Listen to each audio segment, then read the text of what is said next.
Welcome to the 2017 Financial Status Update for Empers. My name is Jamie Mullen, and I'm a Senior Benefits Specialist here at Empers. I specialize in retirement and disability counseling for our covered members. Before we get on with the presentation of the Financial Status Update, I'd just like to point you towards or remind you of the Education on Demand section of our website. Through the Education on Demand section, you can have access to our webinar series, our targeted topics, as well as our benefit basics and a history of our financial status updates. Our key message today is that we want you to be informed about the financial condition of Empers. Our presenter today is Scott Simon. He's the Executive Director of Empers, and now I'll turn it over to Scott for the presentation. Thank you, Jamie. And thank you for taking some time out of your busy day to join this update on our financial condition.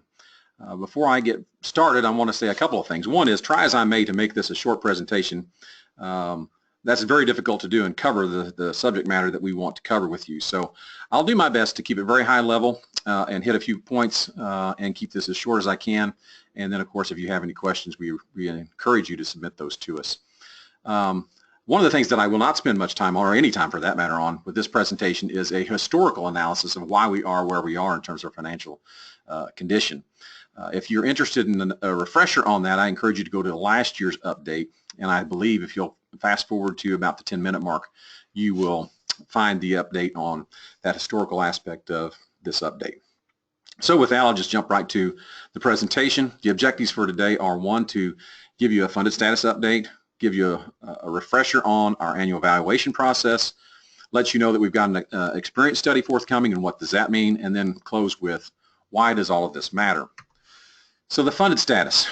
There are actually several things that we could use to discuss the financial status of the system. For our purposes, the probably most common variable for that is the funded status, and we'll talk about what that is in a moment. Before we get to that, though, I want to refer you to a couple of very good sources of information. On the left-hand side of your screen, you have our annual valuation report. Amongst other things, that does produce our funded status each year. It also will produce our contribution rate, and we'll talk about that in just a moment. It's a long read, but if you would just take the first dozen or so pages, there's a summary in there that I think is really nice and would tell you a lot about the valuation process that you might find useful. On the right-hand side of your screen, you will see last year's comprehensive annual financial report. We are actually very close to having our 2017 report done, and it will certainly be issued before the end of the year and likely will be out there in production for you to view by the end of November. Both of those are good sources for information related to all of the financial reporting details of the plan. So let's just get right to the funded status. Defined. What does that mean? Well, the funded status is the ratio of assets that we have available to cover the cost of the benefits that have been earned. And our objective is, as you might expect, to have 100% of the assets that we need to pay for the benefits that have been earned. So for 2017, I'm pleased to report that our funded status improved. We're up to just above 57%, and you can see the trend there since 2010 has been upward. And certainly we're very proud of that and pleased with the progress that we've made. Well, you might be asking, well, why is it that you've had that success over the last several years? And it's a number of things, actually three things that I would suggest to you are the primary reasons for the progress that we've had. That comes in the form of our funding policies and then a reserve fund that I'll talk about just briefly here. Prior to 2006, we actually funded this plan on what is called an open amortization period. And let's use your mortgage on your home as an analogy here. Most of us, when we bought our home, we used a mortgage to finance that purchase. And we used a 10, 15, 20, or 30-year period to pay for that home. Well, funding these plans is very much like that. And our permanent policy actually changed what used to be an open amortization period. And we used a 30-year open amortization period. So in essence, before we had that policy in place, every year we would refinance to 30 years. It would never ratchet down like the mortgage that you use on your home. And believe it or not, that actually would pay the unfunded liabilities off, but it takes a great deal of time, as you might imagine, to do that. So in 2006, the board recognized that that wasn't going to get it done for us. We needed to ratchet things up, so we actually closed the amortization period to a 30-year period, and that's what we operated on for a few years until we had the Great Recession. And after the Great Recession, the board stepped back and said, you know, this really, the permanent policy is good, but it's not going to get it done for us. We need to ratchet things down even tighter. So at that point, we changed the amortization period on the retiree liabilities to a closed 15-year period. All other liabilities went to a 30-year period. So that's the policy that we're operating under today, and we will continue to operate under that policy until such time as the permanent policy produces a higher contribution rate. And we actually are probably getting pretty close to that point. I would say within the next few years that it's very likely that we will jump back to the permanent policy and that temporary policy will go away. Then fast forward to 2014, we created what we call the Contribution Rate Stabilization Reserve Fund. And at that time, you may recall, we actually had enjoyed several years of positive investment return experience, and we actually could have been, or we were in a position rather, to lower the contribution rate that our employers are paying. But no one was really expecting that. So we took the opportunity to keep our contribution rate where it was, and instead of lowering the contribution rate, we created this reserve fund. So really the point of that is just to let you know, we just further enhanced the aggressive policies associated with the temporary funding policy by virtue of the reserve fund, and that policy, or the reserve fund rather, is still in place today. Gets a bit more complicated than that, but it gives you a vague notion of what the reserve fund does. So let's move on to the valuation process. Each year the actuary performs what we call an actuarial valuation, which is essentially a financial checkup of the plan. The purpose of the valuation is essentially twofold. One is to determine the cost of the benefits that we enjoy, and two, what contribution rate is necessary to fund those benefits. So here, if you will look, this is a page from our valuation report, and you see where we've got circled here. The $3.8 billion there is the cost. Okay, that's the cost that the actuary has determined. That's one of the things that was determined through the valuation process. Just below that, you will see the $2.1 billion, which is the value of our assets. If you take that divided by that, you will get the 57.1% funded stats. So there you go again. That is the cost of our benefits. And then we move to the funding of our benefits, which here again I'm gonna try to highlight for you the right-hand column, the combined rates over here in this column, and I'm gonna break it down for you. You see our 58% contribution rate. That's the rate that we've had in place for the past couple years, and we will continue to have in place as long as the reserve fund is supporting things for us. And to break that out, you see the 11.7% component of the total 58. That is the normal cost. That is the real cost of our benefits. So when somebody looks at this and they see you're paying 58% contribution rate, that's 58% of pay, by the way, some folks would look at that and think, my goodness, that is, your benefits are expensive. Well, the truth of the matter is the real cost of our benefits is just under 12%. The normal cost is that represents the cost of our benefits. The bulk of the 58% you can find here in this line, which is the amortization of our unfunded liability. So the lion's share, the 44.55%, is the lion's share of what I'm going to call the catch-up payment. This is for the sins of the past. You've probably heard me say before, where we didn't fund the plan the way we should have. We're making up for it now, and we're making up for it in a big way by funding it with 44% of the total 58. And then you have expenses. Those are the admin expenses for operating the system. And then you have the disability line here. This is the disability, the long-term disability insurance that or plan that you enjoy as a covered member. Add that all together and you get the total 58%.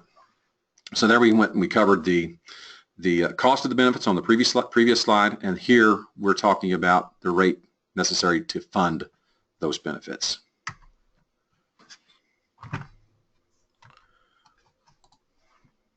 So I said a minute ago we've got an experience study coming up. And so what is that? Well, an experience study is essentially testing your assumptions against past experience to determine if they are reasonable.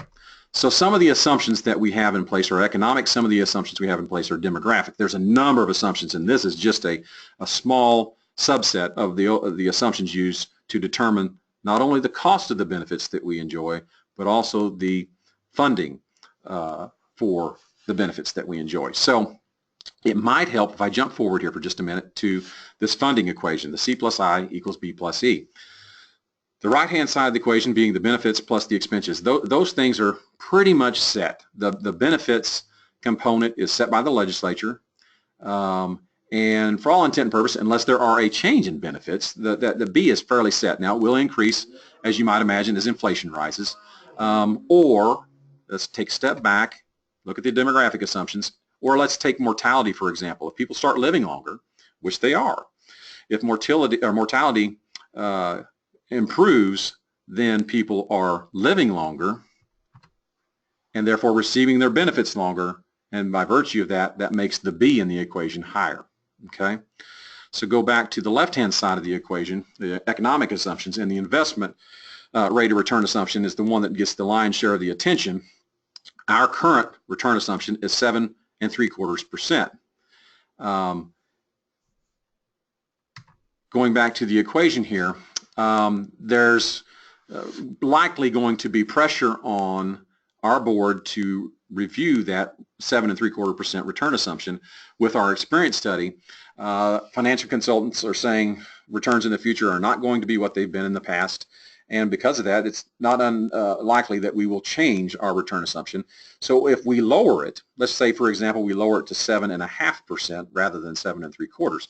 So if that happens, then you're not going to be getting what you did. If it's 7.5% relative to 7 3/4%, the I is not going to be as big a contributor to the equation. So if that's the case, to balance the equation out, the contributions have to go higher.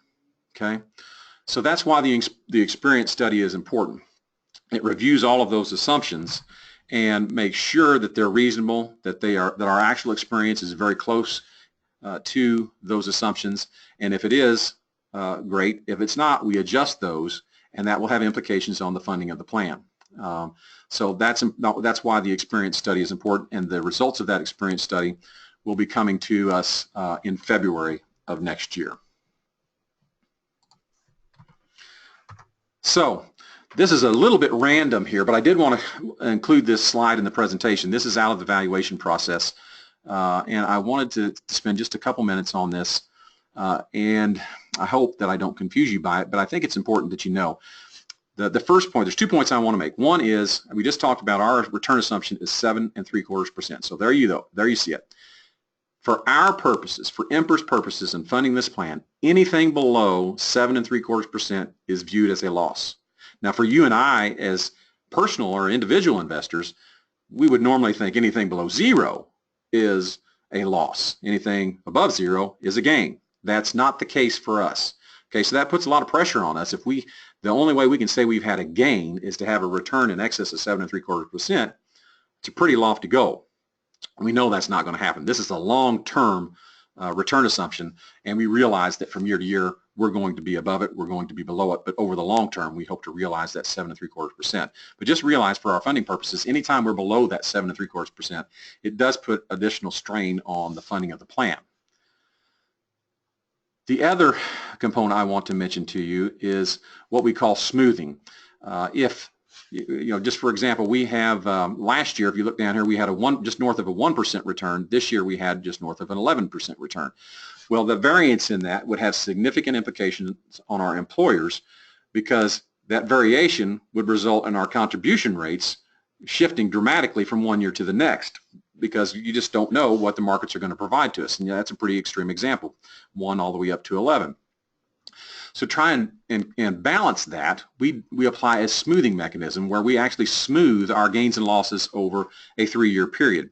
So looking here at 7 3/4% for 2017, we would have got, if that's what we got, if we matched our assumed rate of return, we would have gotten $160 million worth of return. Okay, that would have broke us even. Not a gain, no loss.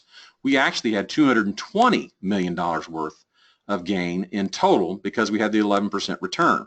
So the difference between the 220 and the 160 is $60 million worth of gain. Again, the portion of it that's above 7 3/4%.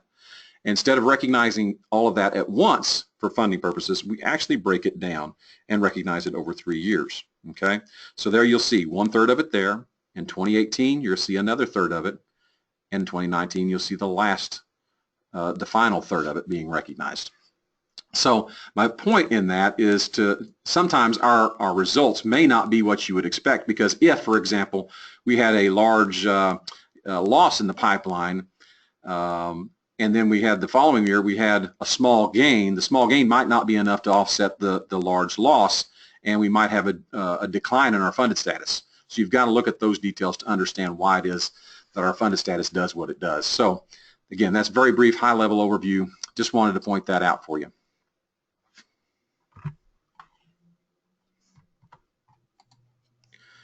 So why is all of this important? Well, I'm going to tell you the same things I told you last year.